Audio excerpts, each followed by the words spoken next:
Assalamualaikum warahmatullahi wabarakatuh. Selamat pagi anak-anak.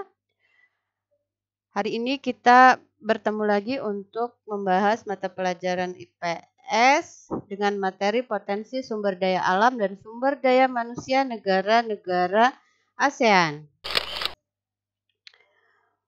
Potensi sumber daya alam negara-negara ASEAN itu beragam sekali. Kalian tentu tahu bahwa negara-negara di ASEAN itu kaya akan sumber daya alam.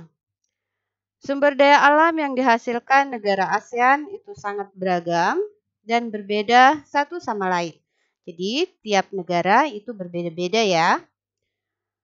Sumber daya alam adalah kekayaan alam yang berasal dari bumi dan dapat dimanfaatkan oleh manusia. Kalau berdasarkan pembentukannya, sumber daya alam dapat dibagi menjadi dua. Apa saja? Jadi, ada sumber daya yang dapat diperbaharui dan sumber daya yang tidak dapat diperbaharui. Nah, sumber daya yang dapat diperbaharui itu adalah sumber daya alam yang bisa diproduksi kembali. Apa contohnya? Contohnya air, tumbuh-tumbuhan, hewan, dan hasil hutan tentunya. Sementara sumber daya yang tidak dapat diperbaharui itu adalah sumber daya alam yang jumlahnya terbatas dan bisa habis. Apa contohnya? Oke, benar sekali. Contohnya minyak bumi, batu bara, timah, emas, dan gas alam. Kalau berdasarkan materinya, sumber daya alam itu juga dapat dibagi menjadi dua. Apa saja?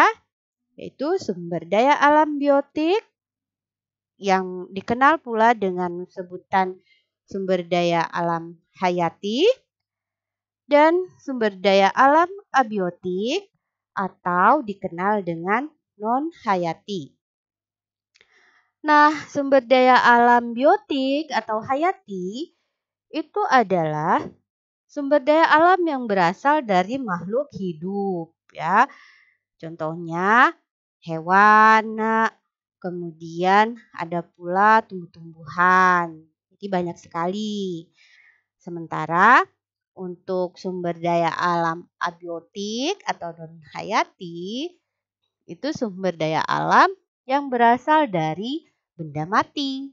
Nah, contohnya bahan tambang, ada pula air, ada udara, juga tanah.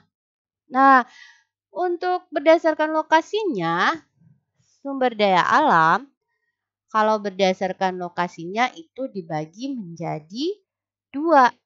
Apa saja? Sumber daya alam terestrial itu berarti yang ada di darat dan sumber daya alam akuatik atau perairan. Sekarang kita bahas sumber daya alam di setiap negara yang ada di ASEAN. Oke? Apa saja? Kita mulai dari negara kita sendiri yaitu Indonesia. Nah, Indonesia tentunya kalian semua tahu memiliki tanah yang subur dan perairan negara kita juga sangat luas tentunya. Sehingga Indonesia itu memiliki potensi sumber daya alam yang sangat beragam. Nah, apa saja sumber daya alamnya? Kalian pernah ke laut, ke pantai? Tentu kalian tahu bahwa di negara kita memiliki hasil laut yang banyak sekali. Apa saja? Ada ikan tentunya ya nak. Kemudian ada garam, ada mutiara, banyak lagi yang lainnya. Ada rumput laut ya kan nak? Banyak sekali nak. Kemudian hasil pertanian, perkebunan, dan hasil hutan yang ada di Indonesia. Itu juga beragam sekali. Kalian tentu pernah melihat kan banyak sekali hasil pertanian dan perkebunan serta hutan yang ada di Indonesia? Apa saja coba? Pikirkan.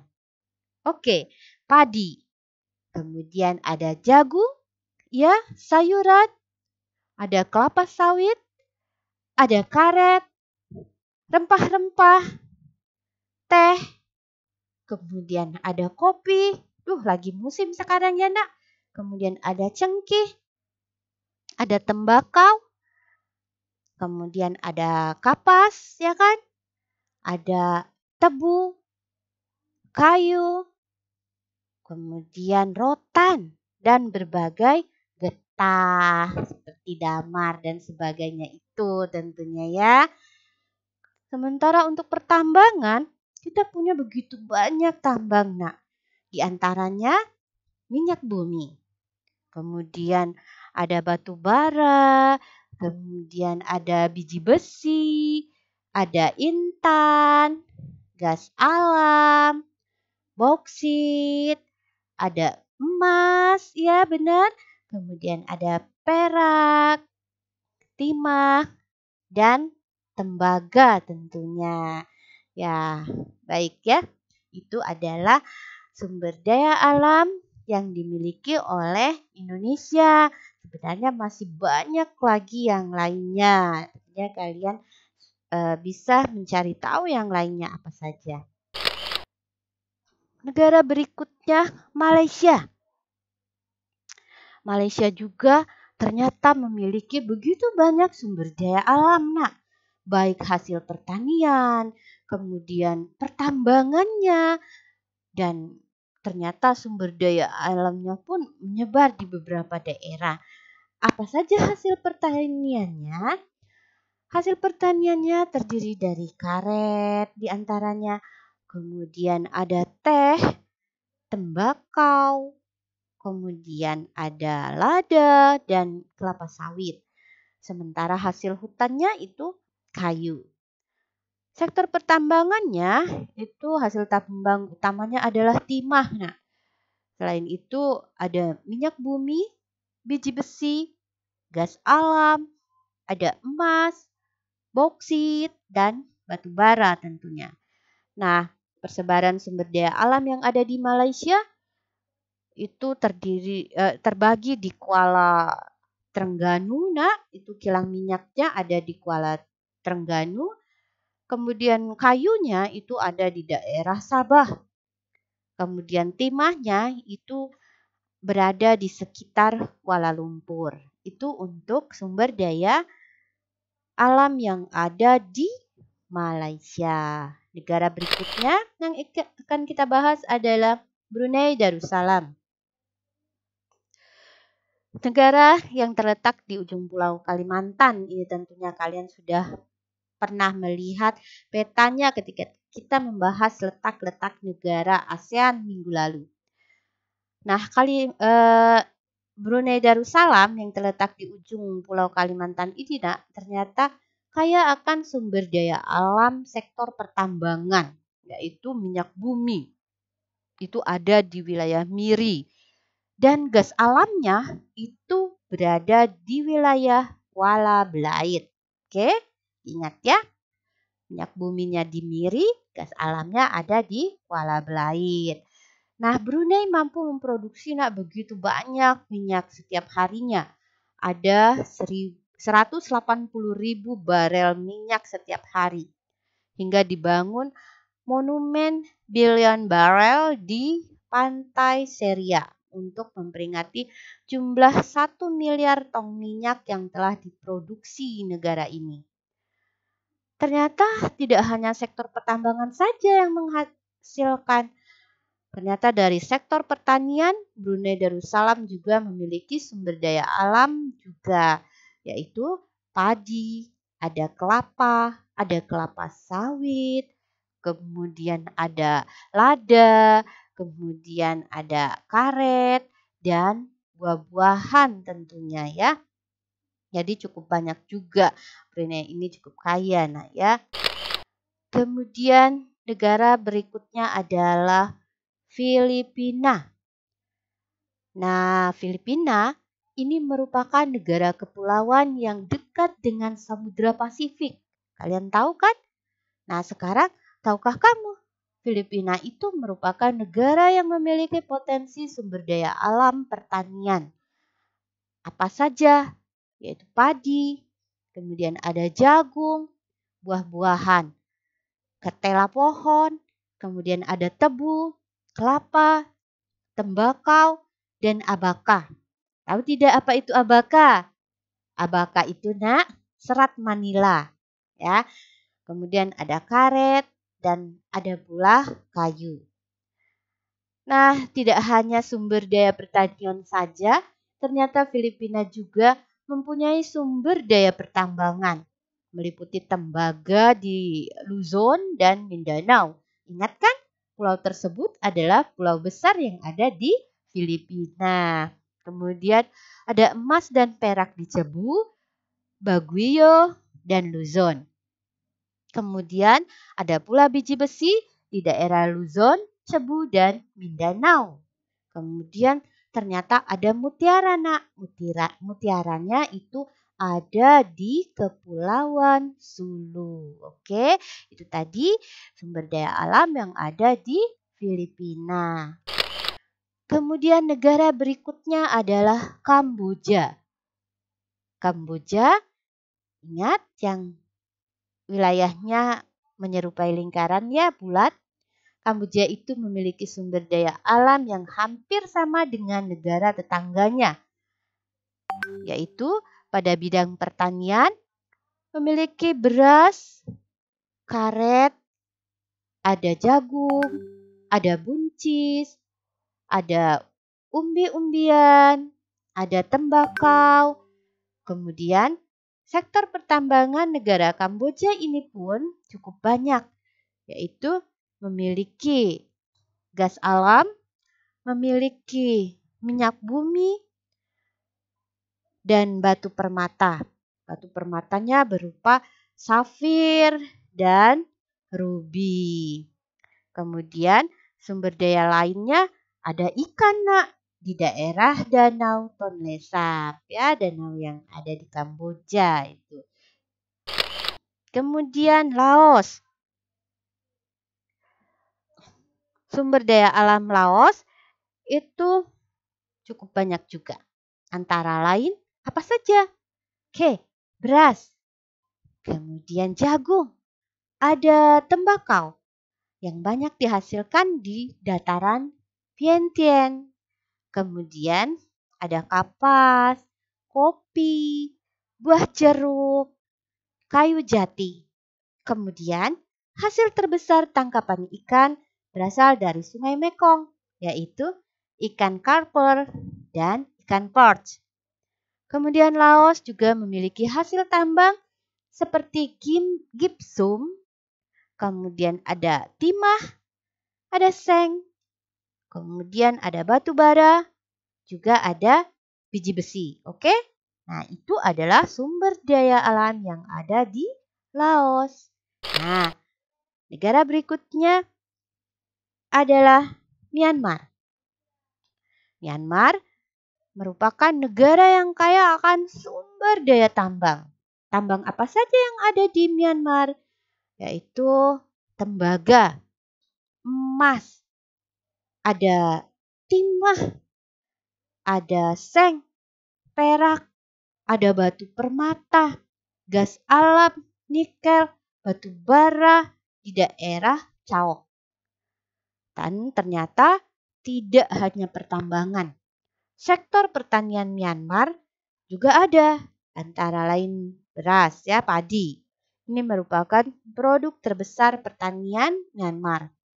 Kemudian ada teh di daerah Plaosan, tembakau di bagian utara, tebu di lembah Sungai Sitang, sayuran di daerah pantai Arakan Yoma, kemudian ada gandum, ada kapas, wijen, kacang-kacangan, dan ternyata juga Myanmar ini memiliki karet. Oke? Itu sumber daya alam Myanmar. Negara berikutnya Singapura. Singapura ini merupakan negara yang terkecil di ASEAN. Kalian tahu kan? Dengan luas negara sekitar 720 kilometer persegi. Atau kira-kira hanya seluas kota Jakarta, nah. Menjadikan Singapura ini tidak memiliki sumber daya alam seperti negara-negara lainnya. Namun, dengan kondisi geografis negara yang strategis, yaitu di selatan Semenanjung Malaka, ini menjadikan negara ini maju karena pelayaran internasionalnya. Namun ada satu hal yang harus kalian ingat. Singapura ini walaupun miskin sumber daya alam, tetapi kaya akan sumber daya manusianya. Jadi pintar mengolah sumber daya alam yang didapat dari negara-negara lain. Jadi mereka mengimpor sumber daya alam dari negara lain, kemudian diolah, lalu dijual kembali ke negara lain dengan harga yang tinggi. Oke? Karena mereka memiliki sumber daya manusia yang bagus. Kemudian Thailand. Kita bahas sumber daya alam yang ada di Thailand. Thailand ini merupakan negara yang memiliki sumber daya alam yang terkenal dengan keindahan pantainya. Jadi, selain punya pantai yang indah, Thailand juga terkenal dengan hasil pertanian. Nah, pertanian berupa beras, jagung, tebu, ubi-ubian, karet, ada cengkeh, kayu jati, hingga besi. Tidak hanya itu, nak. Thailand juga mempunyai pertambangan timah di semenanjung Thailand. Tembaga, kemudian minyak bumi, gas alam di Teluk Siam, kemudian biji besi, emas, timbal, seng, dan juga mangan. Itu untuk Thailand ya. Negara berikutnya Vietnam. Vietnam ini memiliki sumber daya alam yang menjadi ikon, yaitu Teluk Halong. Di bidang pertanian, Vietnam ini punya sumber daya yang berupa padi. Nah, ini merupakan sumber pendapatan terbesar Vietnam. Vietnam ini merupakan negara pengekspor beras terbesar ketiga di dunia. Jadi ada buah-buahan ya, kemudian ada sayuran, jagung, ubi jalar, ada tebu, karet, kedelai, kemudian ada kopi dan teh. Hampir sama dengan negara-negara tetangga. Jadi di bidang pertambangan, Vietnam juga ini menghasilkan minyak bumi dan batu bara. Kemudian ada tembaga, timah, seng, krom, biji besi. Nah, saat ini yang berkembang itu adalah industri pengolahan makanan. Kemudian ada pula tekstil. Dan pusat industri itu berada di kota Ho Chi Minh. Itu untuk Vietnam. Negara berikutnya itu sudah semua kita bahas ya, ada 10 negara. Kemudian bahasan berikutnya, kalau tadi kita sudah membahas sumber daya alam yang ada di 10 negara ASEAN, sekarang kita akan membahas sumber daya manusia negara-negara di ASEAN. Kita mulai dari Brunei Darussalam. Untuk sumber daya Brunei Darussalam, kita mulai dari jumlah dan komposisinya. Kalau menurut World Bank, pada tahun 2016 penduduk Brunei Darussalam itu berjumlah sekitar 436.620 jiwa. Kurang lebih seperti itu ya, nak. Penduduk asli Brunei Darussalam ini orang Melayu, nak, dan kaum pribumi lain. Jadi ada 65,7% itu penduduk Brunei dengan etnis Melayu. Sementara 10,3%-nya etnis Tionghoa. Sisanya adalah suku yang setempat atau ada di sana ya. Bahasa resmi itu bahasa Melayu, bahasa Inggris, dan Mandarin juga digunakan di Brunei.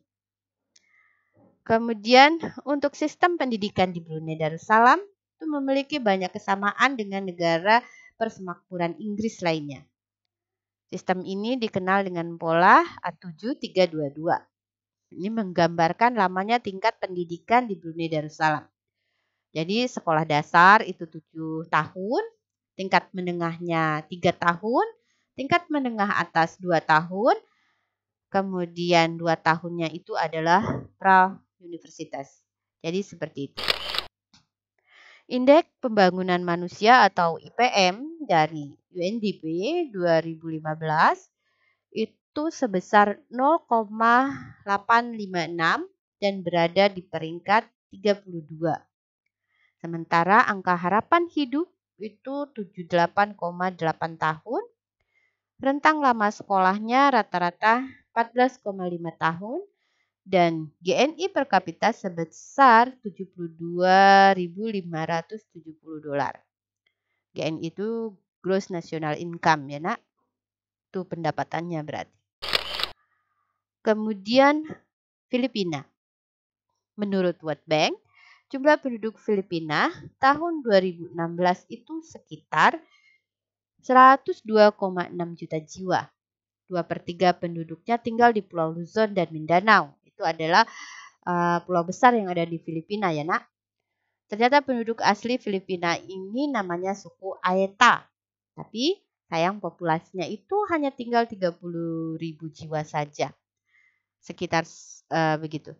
Di Filipina ini ada 3 kelompok minoritas asing terbesar.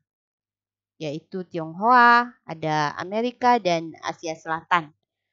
Tapi ada juga ternyata orang Eropa, orang Arab, orang Indonesia juga nak. Kemudian Korea dan Jepang. Etnis Filipina itu ada Tagalog, Cebuano, dan lain-lain. Bahasa resmi yang digunakan adalah Tagalog dan Inggris. Sebagian besar penduduk Filipina itu menganut agama Katolik, 82,9%. Ternyata ada fakta lain nih tentang Filipina. Sebanyak 95,5% penduduk Filipina bisa membaca. Loh, itu berarti bagus sekali ya nak. Persentase ini salah satu yang paling tinggi di Asia.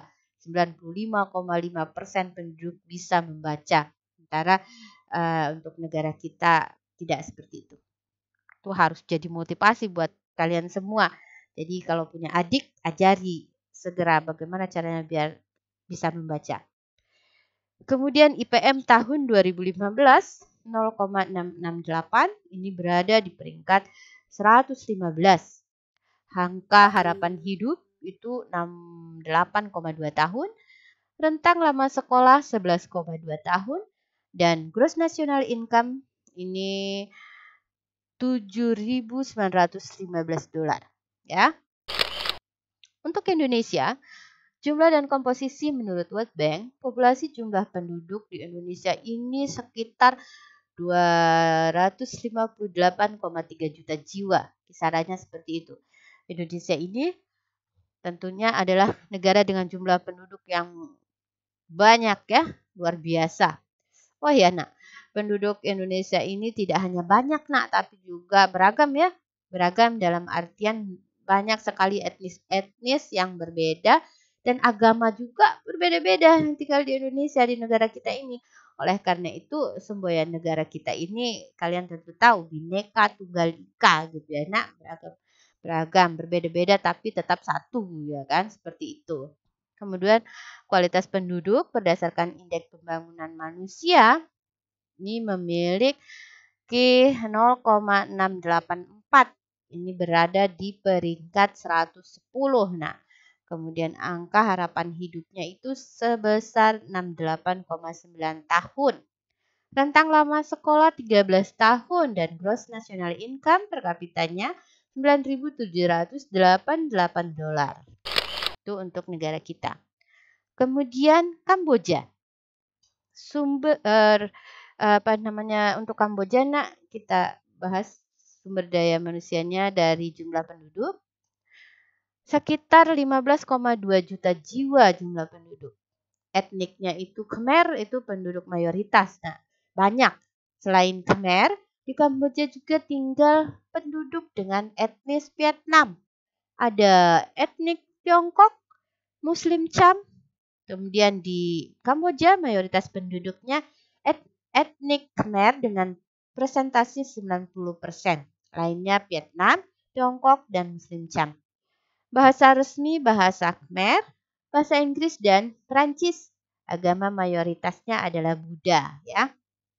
Kemudian IPM Kamboja itu 0,555 dan berada di peringkat 143 di bawah negara kita berarti ya. Angka harapan hidupnya 68,4 tahun, rentang lama sekolah 10,9 tahun, dan gross national income per kapitanya $2.949. Negara berikutnya Laos. Jumlah penduduk Laos sekitar 6,695 juta jiwa. Penduduk Laos terdiri atas beberapa etnis. Antara lain apa saja? Ada etnis Laos, Man Khmer, dan Yao. Orang Laos ini hidup di dataran rendah dekat sungai.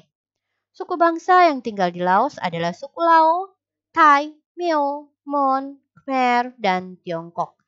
Bahasa resmi Laos ini adalah bahasa Lao. Bahasa lainnya yang digunakan adalah bahasa Inggris, bahasa Perancis, dan Thai. Agama yang dianut mayoritas adalah agama Buddha, sebanyak 67%. Sisanya itu adalah agama Kristen dan agama lain. Untuk IPM Laos itu 0,575 dan berada di peringkat 141.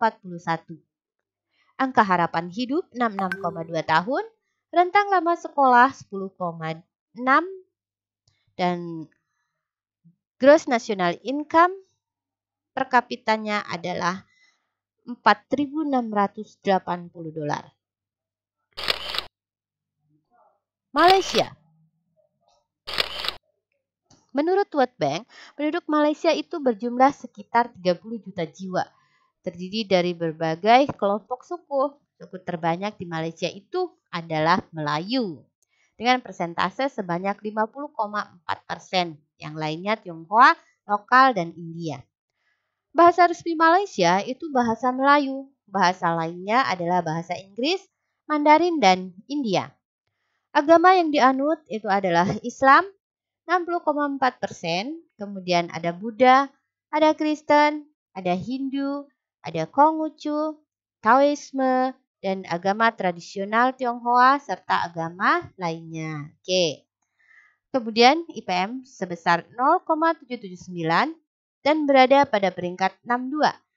Angka harapan hidup Malaysia itu sebesar 74,7 tahun. Rentang lama sekolah rata-rata 12,7 tahun, gross national income per kapita 22.762 ya, $22.762 itu gross national income Malaysia. Kemudian Myanmar. Penduduk Myanmar itu tercatat sekitar 55,1 juta jiwa. Penduduk Myanmar ini terdiri dari beberapa kelompok etnis. Kelompok terbesar adalah etnis Burma yang menempati wilayah sekitar Sungai Irrawaddy. Etnis Myanmar 68%, sisanya Shan, Karen, ada Rakhine, Tionghoa, India, Mon, dan lain-lain. Bahasa resminya bahasa Myanmar. Bahasa lain yang dipakai bahasa daerah. Kemudian agama yang dianut itu mayoritas Buddha, 89%, sisanya Kristen, Islam, dan animisme. Dan lain-lain juga ada. Kemudian IPM sebesar 0,536 berada di peringkat 148. Angka harapan hidup 65,9 tahun. Rentang lama rata-rata sekolah 6,8 tahun. Gross national income per kapita sebesar $4.608 untuk Amerika. Lalu Singapura. Menurut World Bank, jumlah penduduk Singapura itu sekitar 5,460 juta jiwa. Mayoritas pendatang dan warga asing. Biasanya penduduknya berasal dari Tiongkok, Malaysia, dari Filipina juga ada, dari Amerika Utara, Timur Tengah, kemudian ada dari Eropa, dari Australia, Bangladesh, dan India. Etnis Tionghoa 76,8%, selebihnya ada Melayu, etnisnya ya, kemudian ada India dan lain-lain. Bahasa Mandarin, bahasa Inggris, bahasa Melayu, dan Hokkien itu untuk bahasanya. Kemudian agamanya itu agama Buddha 42,5%, ada Islam, ada Taoisme ya, kemudian ada Hindu, ada Katolik, ada Kristen, dan lain-lain. Nah, meskipun jumlah penduduknya jauh lebih sedikit dibandingkan negara-negara lain, tapi sistem pendidikan di Singapura ini termasuk yang paling maju. Jadi di antara negara Asia Tenggara lainnya itu, ini pendidikannya bagus. Bahasa pengantar yang digunakan adalah bahasa Inggris. Sistem pendidikannya ya, yang baik ya. Kemudian IPM 0,912 berada di peringkat 11. Tinggi ya nak. Kemudian angka harapan hidup 83 tahun. Rentang lama sekolah itu rata-rata 15,4 tahun. Gross national income-nya $76.628. Kemudian Thailand. Jumlah penduduk Thailand itu tahun 2016 sekitar 67,4 juta jiwa. Penduduk Thailand didominasi oleh etnis Thai itu 75%, sisanya Tionghoa dan lain-lain. Bahasa resmi ini adalah Thai, bahasa lain yang dipakai itu Inggris, agama mayoritasnya Buddha itu banyak 94,6%, selebihnya Islam, Kristen dan agama lain. Sistem pendidikan di Thailand ternyata tidak jauh dengan Indonesia. Nah, Thailand menganut sistem wajib belajar 9 tahun. Itu dapat ditempuh melalui sekolah formal dan informal. Pendidikan formal terdiri dari pendidikan dasar dan pendidikan tinggi, sedangkan informalnya terdiri dari sertifikat kejuruan, ada program kursus sekolah kejuruan dan program kelompok. Untuk IPM itu sebesar 0,726 dan berada di peringkat 93. Angka harapan hidupnya 74,4 tahun, rentang lama rata-rata sekolah 13,5 tahun, gross national income per kapita sebesar $13.323. Itu untuk Thailand. Dan sekarang Vietnam. Menurut World Bank, jumlah penduduk Vietnam 2016 sekitar 92,4 juta jiwa. Populasi penduduknya itu sekitar 85% etnis Vietnam. Sisanya itu Thai, Muong, Khmer, Nung, dan lain-lain. Bahasa nasionalnya bahasa Vietnam. Bahasa lain yang digunakan adalah Inggris, Mandarin, dan Perancis. Agama yang paling banyak dianut adalah Buddha. Lainnya ada agama Katolik dan Konghucu. Vietnam mengenal 5 jenjang pendidikan mulai dari TK sampai universitas. Fasilitas pendidikan juga tergolong lengkap sampai ke pelosok negeri. IPM 0,666 dan berada di peringkat 116. Angka harapan hidup 75,8 tahun. Rentang lama sekolah rata-rata 11,9 tahun. Gross national income per kapita sebesar $5,092 ya. Itu untuk Vietnam. Jadi kita sudah membahas 10 negara ASEAN, baik sumber daya alamnya maupun sumber daya manusianya. Jadi setiap negara memiliki keunggulan masing-masing dan itu pun bisa menjadi pembelajaran buat kita semua. Keunggulan dari negara lain seperti sistem pendidikannya, kemudian kegigihan dalam belajar, itu juga merupakan motivasi buat kalian semua. Nah, bagaimana caranya agar kalian juga bisa meningkatkan prestasi kalian? Karena lihat Singapura yang hanya sedikit sumber daya alamnya, tetapi mereka memiliki sumber daya manusia yang tinggi. Jadi kalian hendaknya termotivasi bagaimana caranya agar meningkatkan prestasi kalian supaya sumber daya manusia Indonesia juga meningkat. Oke? Terima kasih nak, kalian sudah menyimak materi dari awal hingga akhir. Untuk latihan itu ada di Bitly latihan 2 Ibu Yeti. Nanti kalian bisa klik dan cari, nanti kerjakan di link langsung. Kemudian jika Ibu ada kekeliruan, Ibu mohon maaf.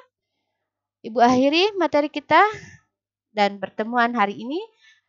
Wassalamualaikum warahmatullahi wabarakatuh.